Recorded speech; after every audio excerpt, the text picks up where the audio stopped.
My name is Laura Wilson. I'm a photographer, and as a member of the Cowgirl Hall of Fame, we all know it's no time to be timid. Hey there, I'm Trisha Rose Burt, and I want to ask you some questions. What creative work are you called to do but are too afraid to try? Is there a change you want to see happen in your community, but you're waiting for someone else to step up and do it? Is fear of failure preventing you from starting new things that will make a difference to your life and to others? In this podcast, we look to artists to lead us and show us how they use creativity and courage to make changes in their lives and in the world. Pay close attention, because this is no time to be timid.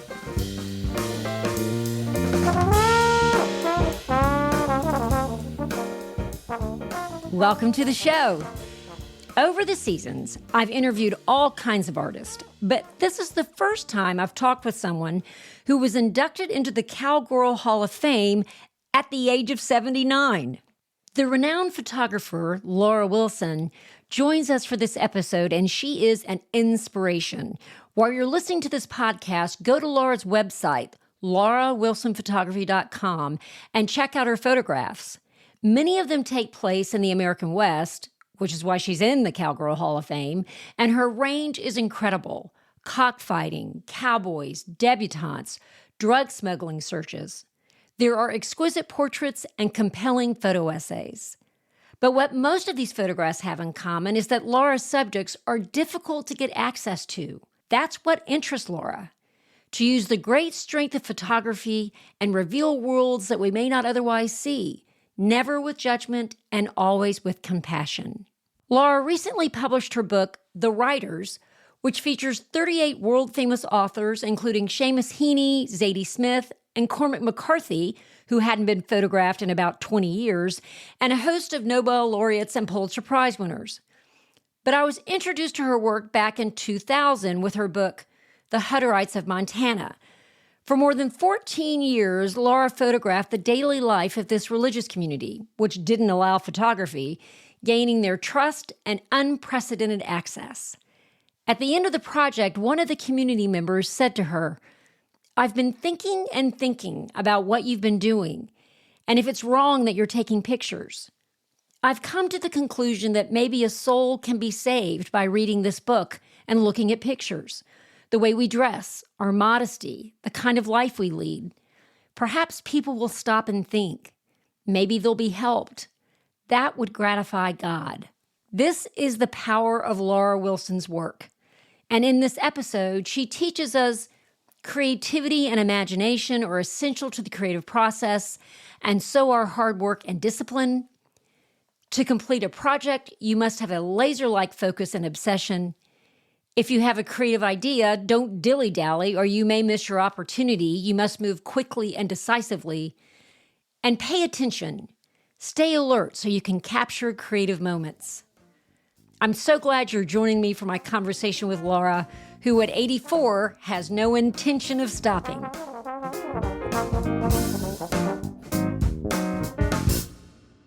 Hey, Laura, welcome to the show. Thank you, Tricia. I'm very glad to be here. We were talking a little bit before we went on air. I first received one of your books back in 2000, The Hutterites. And so I've been a fan of yours for a very long time. Thank you. First of all, tell me why you started taking photographs. I know you majored in art, but why did you decide to shift from painting to taking photographs? Well, painting, as you may know, Tricia, requires a great deal of time in order to get the paints out, to paint, to have enough time in which to paint, and then cleaning up after. I mean, it's a big process. Mm-hmm. So imagine the fun of grabbing a camera, taking a picture, and then putting the camera down and going on about your business. It's entirely different. When I began, it was entirely different. Now, of course, I spend all day and much of the night thinking about pictures and right. doing pictures. But I had 3 small boys and a husband and a household, and to paint, it required a length of time which I didn't have at that point in my life. You are not the first artists, particularly women artists, to say that. We had our friend Rachel Perry was on the first season, and she decided not to use oil paint because she had a small child and she couldn't wait for the paint to dry. Exactly. Now works with stuff like fruit stickers and twisty ties and all of these things that were right in front of her as a mother, and she has still been using those throughout her career. So I think those constraints work in our favor sometimes. That's right. That's exactly right. And I was always interested in photography. I mean, I always took pictures, although I never thought of it as a career for myself. I felt very excited when all of a sudden I thought, wow, I'm a photographer now. And I felt very honored to be within the history of photography.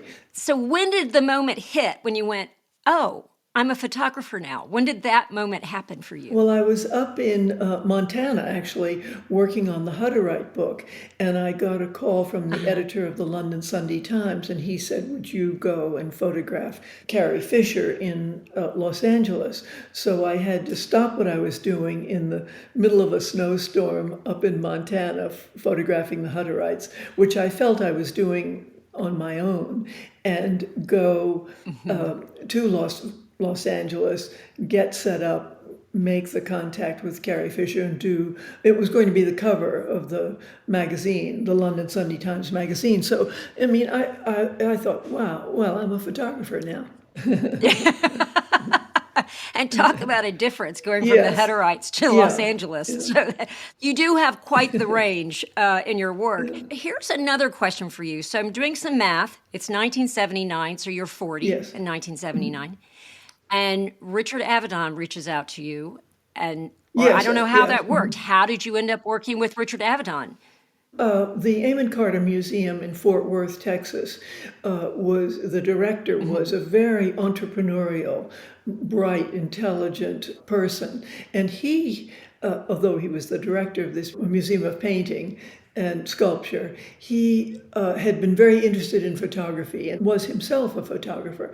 So Richard Avedon had been on the cover of Time magazine, and he was the first photographer in the history of a news magazine to ever be on the cover of a magazine. It was very, very big that he was the person to be on the cover. And my husband had been hired by the Amon Carter Museum to reach out into various sources of support for the museum as well as things that might be of interest to museums. So Bob, my husband, said to Mitch Wilder, the director, what about hiring Richard Avedon to do a series of portraits of people in the American West? And Mitch Wilder immediately said, that's a great idea, let's do it. And so I knew that Richard Avedon, well, I didn't know at the time until we met with Richard Avedon, that he really didn't know anything about the American West and would need someone to help him with research and locations. And so I wrote him a note and asked if I might work for him on this project. And he called up immediately and said, yes, you may. We'll start right away. It was fantastic. But that's something in a creative person, that they move quickly and they move decisively. The very best people at what they do. That just took so much courage on your part to say, I see an opportunity and I'm going to do this. And, you know, had you not had the gumption, things might have turned out very different. You have to move quickly. When you have a Yes. thought, an idea, you have to move quickly because there are loads of people. I mean, that's what I know from working for various magazines, that there are lots of photographers who want to have the assignments that a few photographers get.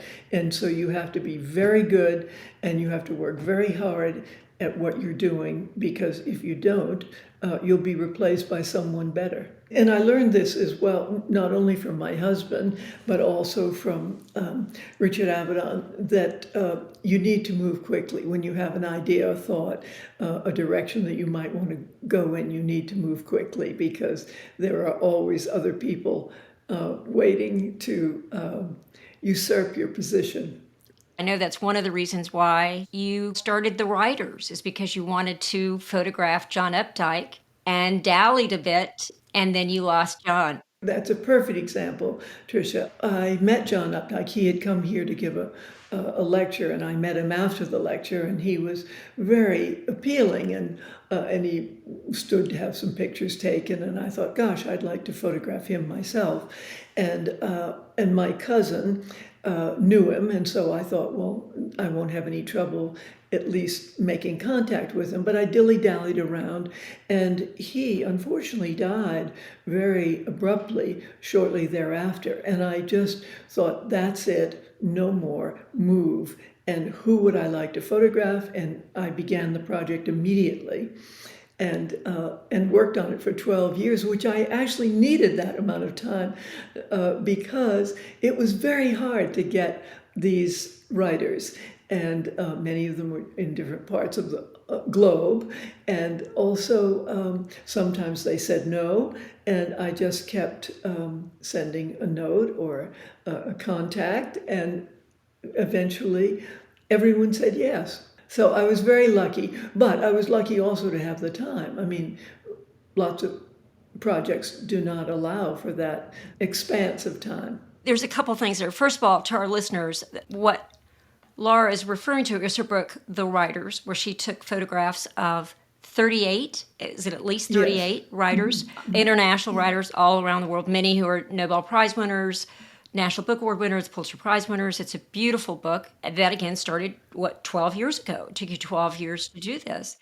And again, it is your persistence and your courage to say, no, I want this to happen. And it's just such a inspiration to those of us who can possibly get easily discouraged with a no. And you seem to go, no, I'm going to come back one more time, Well, I think you have to be obsessed when you have an idea for a project.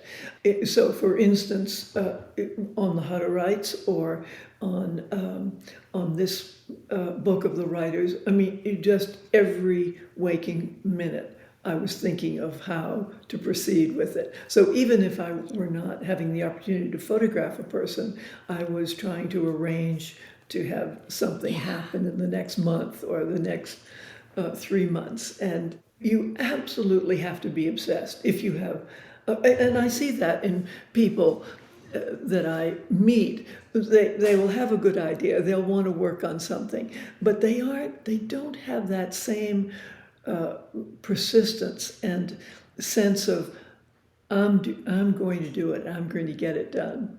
Or do you think that makes or breaks a project? Yeah, it does. It makes or breaks a project. Is there ever a project in your career that you did not follow through on? Is there something like, oh, I wish I had done this and you didn't? There are one or two portrait opportunities that I've had that I didn't follow up on, and it still bothers me. Yeah. But no, there isn't a project. I mean, I've followed through on everything that I felt was very important to me. I mean, you can't think, oh, I'm going to do this now and that then, and it always has to be in the forefront of what you're thinking about and how you're willing to spend your energies and your time. So I think there are two things you need for a creative life. One, you need energy, and the second thing is you need hope. So if you're a negative person, if you don't have the energy, if you're lackadaisical, no, it's not going to get done. It has to come from within. I feel it has to come from within me, and I'm the one generating the persistence and the energy and the laser-like beam on getting this photograph taken or this project completed. And so where do you get your energy from? How do you maintain it? Well, I was lucky. I was born with a lot of energy. I eat in a very healthy way. I exercise regularly. So I do things to keep my energy level high, but you have to have energy. And I've been around people who are very bright, very creative, but they don't have the energy, so they aren't able to follow through. But, my concern is just I got to make sure I maintain my energy. So it's kind of like being a high performance athlete. Yeah, you have to eat properly. You have to get rest. You have to, those things which sound so pedestrian are actually very important to the creative life. They are. I mean, and really, like, if I'm not good to my body, then then I don't Yeah. have the energy to keep it going, Yes. and that's just, Right. not gonna do, Laura. It's not gonna Right. do. So, anyway, And also a positive attitude is yeah. important because even if you're working on subject matter, so for instance, a war photographer, I've not worked in a war zone, but I have great admiration for those photographers who have. But I still think you have to have a sense of optimism, a sense of hope, thinking, well, this that I'm doing is going to have a positive effect politically or in some way. Well, you refer to a Eudora Welty quote that I love. And because I look at your work and there's so much compassion in your photographs because there's no judgment. My husband's from Ireland. He reads the Irish Times all the time. And I'm like, do you see that every photograph they pick, there's such a bias in the like how the paper feels about this individual because the Right. photograph they have selected. It is clearly there's so much judgment in it. And media Yeah. does that all the time. But when you look at your work, and your range is huge. I mean, you have photographed, doing drug smuggling searches at the border. You've photographed cockfighting, which is highly illegal, and somehow you've managed to get in to do that. You have the most fabulous photograph of the debutantes in the back of a semi. What are they, the Martha Washington debutantes? Yes, yes. But there's never any judgment. It's just this is what was happening at that moment. And it's really wonderful to look at that. But to get to that Eudora Welty quote, I think this is part Eudora Welty and part you melded, but I'm parting the curtain, that veil of indifference, that shadow that falls between people, the veil of indifference to each other's presence, to each other's wonder, to each other's human frailties. And it's just so beautiful to say that this is what photography can do, is to get rid of the indifference that separates us. That's exactly right. And that's the great strength of photography. And also, what Eudora Welty said is, I'm not pointing my finger in judgment. I mean, I hope I'm that way as well. But she said, I'm not pointing my finger in judgment. I'm parting the curtain, that veil of indifference between one another. And that's what makes it exciting for me. Well, I'm a first person narrative storyteller, and I always say once you hear somebody's story, you may not like them, but you cannot demonize them once you know what their story is, right? You just, Exactly, and so exactly. I think that's the same that happens in your photographs is that you're looking into a world we would not have otherwise seen had you not gone there. And what's interesting about the Hutterites is I was reading some of your and listening to some of your conversations around that book. But one of the reasons why they let you in is because they knew you weren't going to share their secrets or make fun of them, or that it was really documenting some of the beauty of their life. Tell us a little bit about that experience of photographing the Hutterites. Well, I think the Hutterites don't allow photography. So there are three different levels of Hutterites, just the way you would have that in Protestantism, Unitarian, Baptist, Church of Christ. But I was interested in the most remote, the most removed those Hutterites, who were most strict in following the precepts of their religion, and they didn't allow photography. So when I went into their communities, I went very respectfully, and I was interested in them, and I was trying to show what made them so successful. I mean, they're very successful in the sense of they have a strong family life, strong religious beliefs, and a sense of community and a work ethic. And that's quite amazing in this day and age. And I don't mean to say they're completely successful. They aren't. They have flaws in their way of life. But I was interested in showing what is successful in the way they live and the way they work. And I felt very lucky to be able to do it. How did you convince them? Had anyone even photographed these communities before? No, they hadn't. I think I just went enough, two or three times to each of the communities, and spoke with them. I mean, they could tell that I was interested in their way of life in a serious way. And I think they took a leap of faith and trusted me to be careful with their story. And I felt the responsibility of that too.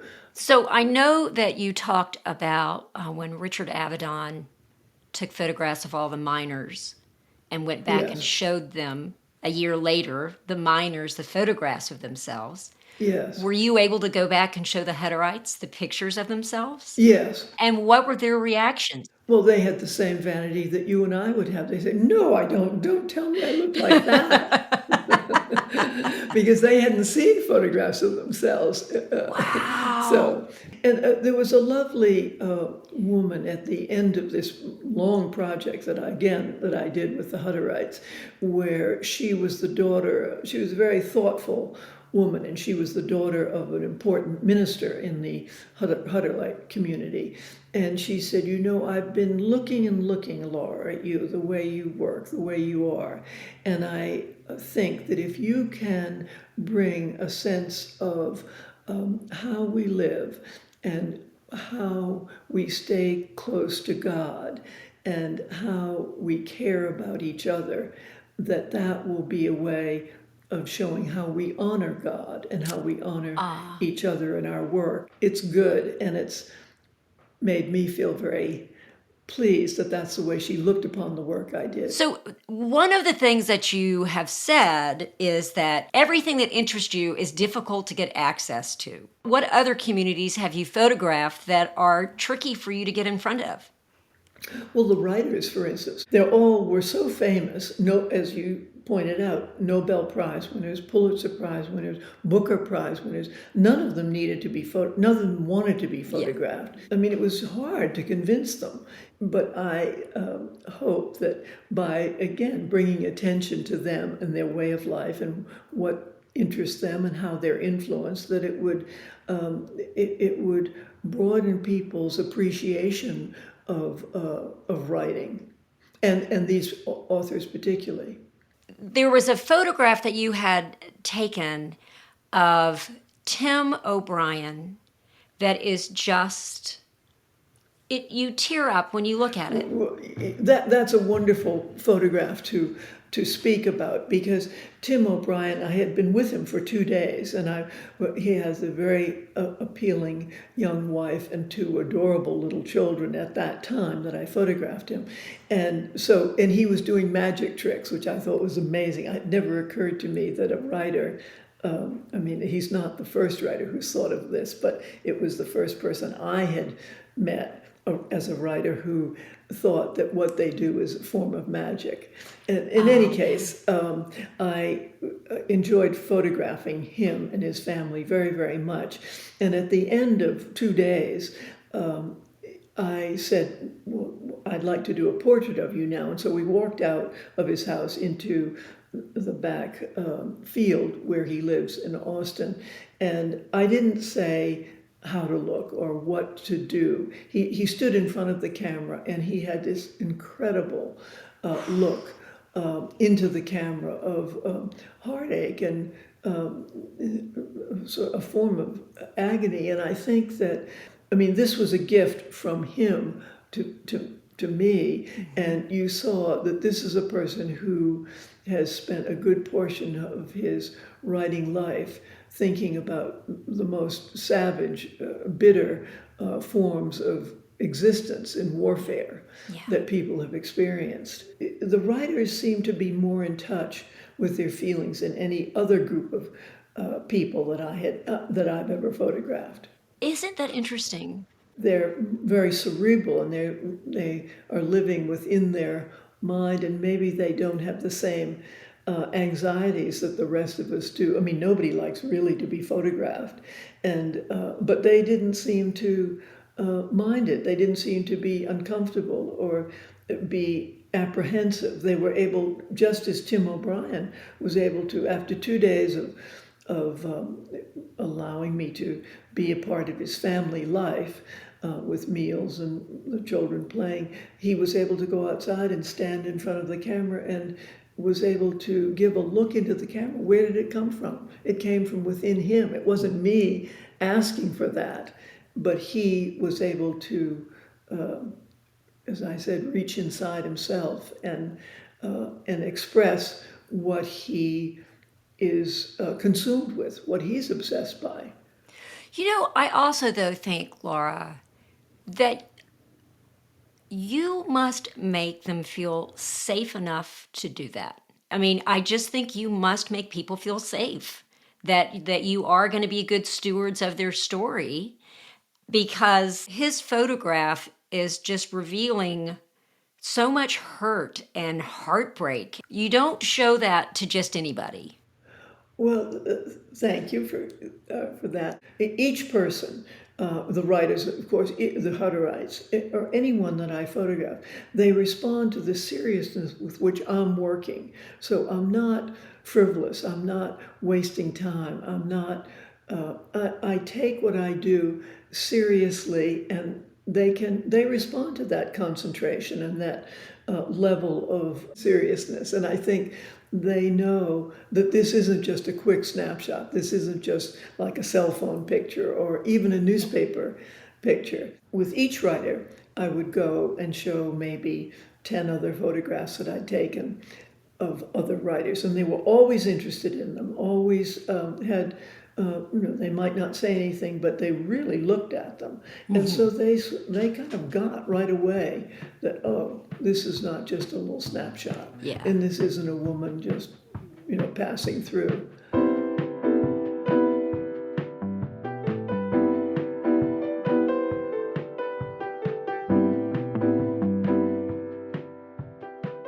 We'll get back to the second half of our conversation in a moment, but right now I want to tell you about our sponsor, Interrobang Books, a Dallas-based independent bookstore with a terrific online collection. At Interrobang, their dedicated staff of book enthusiasts will guide you on your search for knowledge and the excitement of discovery. Shop their curated collection online at interrobangbooks.com. That's Interrobang, INTERABANG books.com.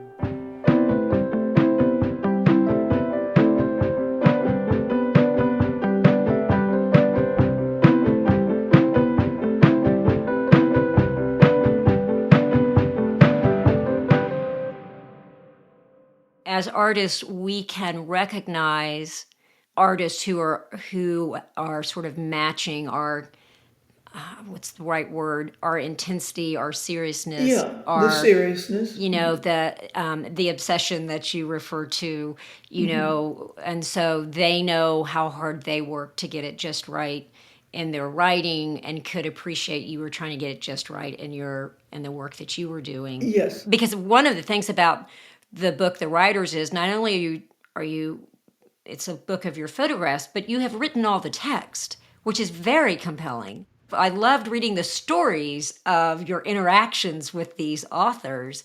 And oh my goodness, I forgot who was the one that you took a photograph of swimming. Tobias Wolff. Thank you. And that you had said, he knows what a good story is, so he's going to know what a good story in a photograph is. And exactly. And they were sort of working with you to visually tell a story. That's exactly right, Tricia. I mean, that's a wonderful example, because who would want to have a photographer follow them to a public swimming pool and be photographed, in a bathing suit swimming? But I think that he agreed to do it because, as a writer, he knew what a good photograph would be, and that's a perfect example of not giving up as the photographer, because we had been going in his house. He'd been sitting next to his piano. There was a Christmas tree set up. He had a dog that he played with in the park. All these very nice things. And he went for a walk over this fantastic California hillside. But the picture was, and I knew it immediately when he said he swam. I felt kind of badly jumping on it so quickly. And he even said, oh no, I was afraid you'd want to do something. He knew that would make a good picture. That would be the picture. Yeah, I mean, imagine if you're photographing writers and you think of the conventional picture of a writer at a typewriter or at their desk writing, or Looking very intellectual. yeah, exactly. And then all of a sudden, the idea of a very distinguished writer, an important American writer, actually underwater swimming seems great. Yeah, no, it's a fantastic image. Okay, you must also tell at least one of your biggest coups in the book was getting Cormac McCarthy photographed, because Yes. how long it had been since anybody Yes. had taken a picture of him? Well, I think 20 years or so. And I had tried in a very conventional way, speaking to his agent, speaking to several people who said they knew him, if I might photograph him. I wrote him a letter myself, sent him a copy of another book that I had done, nothing. And it was 4 years. And I have a very good friend who is an artist in Santa Fe. His name is James Drake. He's very, very a good artist, and I knew he is one of Cormac McCarthy's closest friends. In fact, Cormac McCarthy had two close friends, and James Drake was one of them. And so I thought, okay, I'm going to have lunch with James Drake. And I thought, okay, this is it. I've been 4 years. I've tried all sorts of paths to Cormac McCarthy, and I haven't been able to get him to agree to even respond to me, let alone say yes.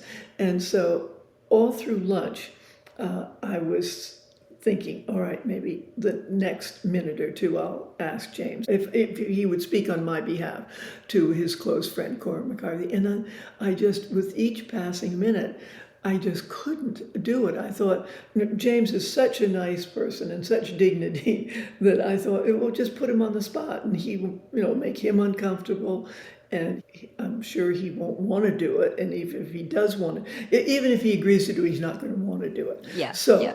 The lunch went by, and I didn't ask him. So 2 hours later, I was sitting in a little coffee shop in Santa Fe, and I was despondent. I was thinking, what kind of a photographer am I that I can't even ask a friend to, so what a waste, here I am. I was so close. I know I could have gotten to Cormac McCarthy if I'd only spoken to James. No, nothing. So all of a sudden, a man came in, and I didn't even know him that well, but we had met and we knew each other by name. And he said, "Hi, Laura, how are you?" And I said, "Oh my gosh, terrible." He said, "What's the matter?" And I said, "Well, I had just had lunch with James Drake." And he said, "Oh, I'm a friend of Cormac McCarthy's." He was the other close friend of Oh Cormac my McCarthy. goodness gracious. "I'll ask him if you may photograph him." And he said, "I don't mind asking him at all." And so Cormac McCarthy agreed, and I went back out to Santa Fe at the end of the week and photographed the three of them together. And they're very nice pictures because you see the friendship and the level of camaraderie and warmth between them. And so I'm very pleased with those pictures of Cormac McCarthy because he was comfortable doing them and agreed to do them and seemed to enjoy it. But again, 4 years. You stuck at it for 4 years. I mean, I know. It's such a fabulous motivator for me when I go like, oh, this is taking so long. I can just go, It's not been 4 years yet. I want to ask you a question though, and I'm kind of going backwards in time. You got this gig with Richard Avedon to be his assistant. How old were your boys? Were you gone from the house a long time, or how did that work? I was 39 when I began working for Dick, and my oldest son was 16 or 17, and then 13, and then 8. And so they were young. Just because they're not, toddlers anymore, they still need a lot of attention. I couldn't be gone for long periods of time, so I'd be gone for 2 or 3 days at a time. Okay. My husband was very attentive, and also my mother was very attentive, and Okay, so you had a support system in place because Yes, that yeah, takes a lot of courage too, to rearrange your life to be able to make that happen. right. But I think that my husband was wanted very much to give me the Ah, opportunity to that's work great. with Richard Avedon. I mean, he knew what an extraordinary opportunity it was, but it was hard. And then certain times I would take the boys with me. Oh, okay. And I do think that, I don't know what they'd say about this, but I do think the fact that they were exposed to Richard Avedon and exposed to another person, Marvin Israel, who was a very accomplished graphic designer, I think their exposure at a young age to those two very experienced men stood them in good stead. I mean, they were comfortable Yeah. and had fun with them, and they maybe when they went out on their own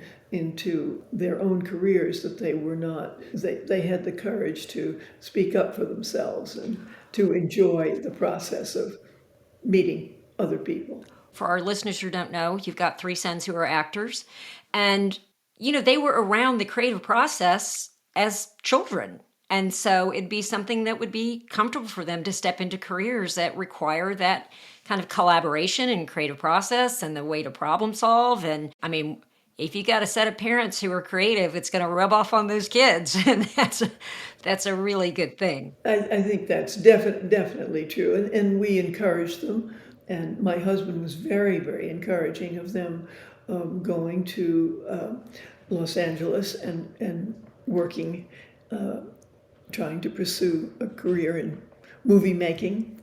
Worked out for them. It worked out. It sure did. I know one of the things that you were doing for Richard Avedon, and then you obviously do yourself, is you were scouting for people. That was one of the things you were doing, right, with him. What do you look for in a face when you're taking photographs and taking these exquisite portraits? What are you looking for in a face? Well, you look for something that you haven't seen before. You look for the surprise. You look for the face that if you were to make a photographic print of that face and it would hold the wall. You could put it up on the wall and you'd think, oh, wow, I haven't seen that. You look for the face that's unusual. Yeah. And it isn't about beauty, it isn't about handsomeness necessarily. It's about the face that's expressive of what we all feel as part of the human condition. I love that. One of the things we always talk about in storytelling is you want to have a story that has a universal theme to it. That you may not be able to relate to the situation of the storyteller, but you can relate to the feelings that storyteller is having. And you're saying that's the exact same thing you look at in a photograph. Do they have some universal emotion that we can all Yeah, look at and exactly. go, Yes, that I'm yes. in that person. And that must be why your photographs just resonate so much. Because I look at all of them and go, why am I relating to this man who I've never, there's Yeah. something about them that there's a real connection. I think, for instance, an example of an extraordinary face is Tom Stoppard. So when I was in London, and I mean, I myself still get apprehensive and sort of think, ooh, am I going to get it? When I'm working with someone who has great fame himself or herself, you have to be on top of your own game when you're doing that, and you think, ooh, I don't want to fail in any way. Yeah. And when Tom Stoppard stood again, just like Tim O'Brien, stood in front of the camera, and he said, "Okay, what do you want? You want smiling? You want serious? You tell me. How do you want me?" And I looked down. I was shooting with a 2¼ camera, so it's a roll Hasselblad. And I looked down through in this incredible expression on his face, and I said, "That's it, Tom. You're perfect, just the way you are." And I took maybe, 3 or 4 frames, and that was it. I mean, he had an amazing face. And again, with Carlos Fuentes, the very distinguished Latin American writer who's from Mexico City. It was very easy to take a picture of Carlos Fuentes looking very dashing, very handsome. He had white hair. He was famously handsome. Yeah. But to get an expression, to look for something more than the picture face, that's what you want. So I don't think Carlos Fuentes realized what was happening, but he had this terrible agony in on his expression, and that's the picture that I felt expressed his life as he had experienced. Yeah. He had experienced a tragedy in his life, and I felt that this expression, which was fleeting, expressed some of what he has experienced. I love what you just said there, which was fleeting. I mean, your attention to detail and paying attention and be alert to those moments. That's exactly it. Paying attention and being alert to the moments that, because anyone can take a picture, and there are, especially nowadays, but you have to be alert to those moments and attentive to that expression, which is unusual and which expresses more than what is just a mask. It's way more than the equipment. It's way more than being a photographer. No, it's nothing about the equipment. I mean, it's nothing about f-stops and shutter speeds. It isn't even about being in focus. You can take a good picture that's out of focus. Yeah, that's really something. You have lots of milestones, but the one that made me the most excited is that how old were you? Were you 79, 80 when you were inducted into the National Cowgirl Hall of Fame? I just think that's the coolest thing ever. And you're in amazing company in the Cowgirl Hall of Fame. Exactly. Sandra Day O'Connor. I know. Reba McEntire. But I was like, Sandra Day O'Connor, that's incredible. So talk a little bit about that experience. Because I've been obsessed with the American West and have done a lot of photography in the American West, the Cowgirl Hall of Fame was interested in my work, and so they asked if I would have an exhibition, and they said that we were considering you being a member of the Cowgirl Hall of Fame. And so I said, well, if you're considering me being a member, I'm considering whether to have the exhibition there, and so I'll have the exhibition if you consider me seriously as a member of the Cowgirl Hall of Fame. So that's how it happened. I felt I really loved it because I grew up in this tiny little New England town. There were 32 in my high school class. And it was all about whaling and the Atlantic Ocean. So to be here in the American West and be inducted into the Cowgirl Hall of Fame, wow. And plus, I know how to ride. You do? So, okay, yeah. Yeah, I'm not just a photographer. I mean, you are literally a cowgirl. I'm not so much a cowgirl. I rode all my life growing up, so I'm a horse person. That is a fabulous narrative arc, though. Like the small, tiny New England town where it's all about whaling to being in the Cowgirl Hall of Fame. That is a story right there. That is a great story right there. And see, here's the thing. You're kind of my hero because you're 84, you're still working. You have to keep working. Yeah. And when you say you have to keep working, tell me why you have to keep working. Well, what am I going to do if I don't work? I mean, first of all, it's enormously interesting what I do, the people I meet, the things that I see. And what is as interesting? Am I going to sit around and play cards or, I don't know. I'm obsessed with what I do. Yeah. And I all the time creating exhibitions in my mind. So I'm now working on photographs in Mexico, where I have worked over the past 30 years, and I'm having an exhibition at the Meadows Museum in Dallas in the fall of 2025. So I'm going to Pátzcuaro next week, which is a colonial town in the interior of Mexico, where I'll photograph several things that are of interest to me. Yeah. Things that are probably hard to get to, but you're going to somehow do it anyway. Exactly. And then I had just come back from Puebla, which is another town in Mexico, um, where I photographed hardworking people. Yeah. Okay. Now, are you also working on doing a body of work around movie making?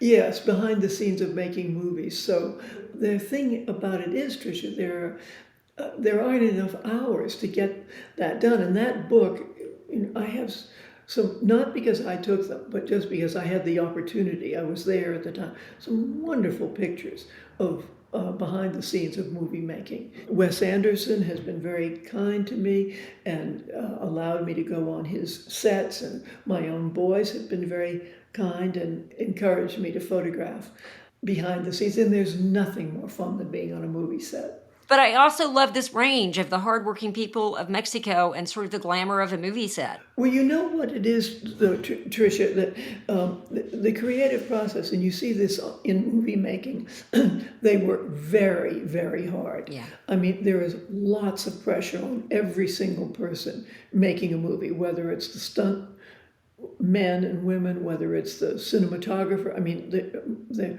pressure on a cinematographer is enormous. Yeah. The money that's involved, the time that's involved, and the costumers. There are all sorts of people on a movie set who work so hard and are so good at what they do that it's really a pleasure to be around them. And so yes, it's glamorous because then the movie is seen in Cannes. But it is behind the scenes. It's the But behind behind the the scenes. scenes, you see how hard they work and the pressure under which they work, and how creative they are and how imaginative they are. And I think something that's very important in the creative process is to emphasize hard work and discipline and attention to detail and obsession. Those are all critical to a creative person. I mean, that's one aspect of getting a book written or a photograph made or a movie made. You have to have more. And by having more are quite regular things. Returning a phone call, answering your mail, Yeah. those kinds of things. Well, and you're just such a perfect example of persistence. I mean, just keeping at it and keeping at Yeah. it until you get that yes, until you get that yes. And keeping at it so you know what's happening in your field, so that you're not, you're not repeating yourself or repeating what's already been done better years before. You have to know what's happening now, and you have to know what could be happening in the future. Well, it is. It's just knowing your field, knowing your genre, knowing what's happening out there so that you stay part of the conversation. Yes. My question for you now is, since the name of the show is No Time to Be Timid, in what area of your life right now do you need some courage? Where do you need courage as you're moving forward? Well, I think if you really think about that, just getting up in the morning and having the optimism and the channeling the energy into having a day of accomplishment, right? Yeah. And not wasting time. I mean, it's very easy to have a darkness descend on one, and it's very easy to have one's optimism crushed. So I think that that's the challenge. Yeah. No matter what age, that is the challenge. Yeah, no matter what age, exactly. Yeah. Laura, I just can't thank you enough for joining us today. I really appreciate you spending time with us. And to all of our listeners, you must go look at her work, particularly her latest book, The Writers. It's really fantastic. Thank you so much. Thank you, Tricia, very much, and thank you for doing such amazing homework. And I'm very impressed by all that you put into this. Thank you very, very much. I appreciate it. You're welcome. Good luck. Thank you.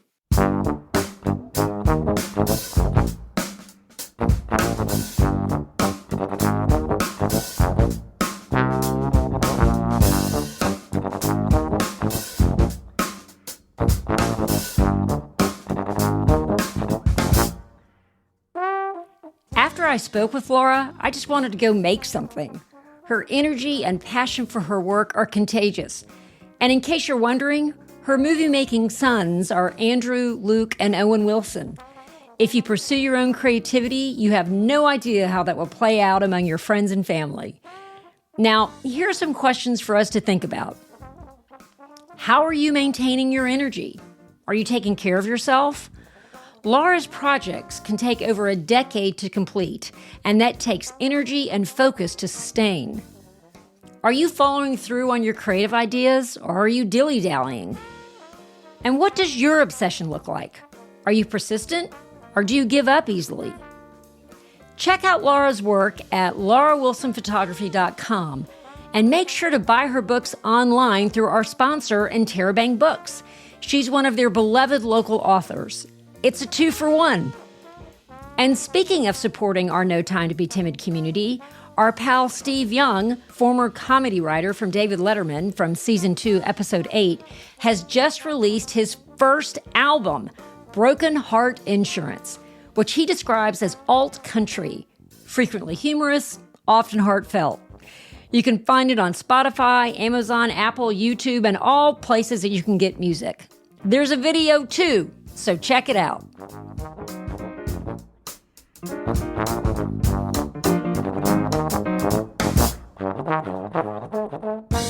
If you're listening to this podcast, it's because you care about creativity and courage too, and believe like I do that this is no time to be timid.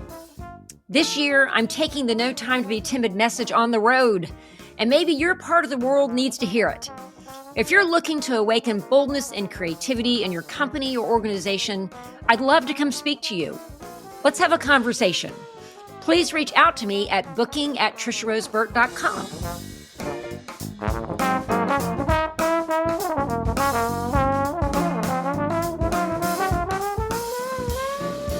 Join us for our next episode when our guest will be Radha Agrawal, author, social entrepreneur, and founder of Daybreaker, a global, sober dance movement. She held her first event a little over 10 years ago at 6 in the morning in a coffee shop in Manhattan. Since then, more than 500,000 people have participated across 33 cities and 7 continents. You don't want to miss this episode. In fact, you don't want to miss any episode this season, so make sure to subscribe. And remember, this is no time to be timid. No Time to Be Timid is written and produced by me, Trisha Rose Burt. Our episodes are produced and scored by Adam Arnone of Echo Finch. And our theme music is Twist and Turns by the Paul Dunley Group. If you like what you hear, please spread the word, subscribe to the show, and review us on Apple Podcasts, Spotify, or wherever you listen. No Time to Be Timid is a presentation of I Will Be Good Productions.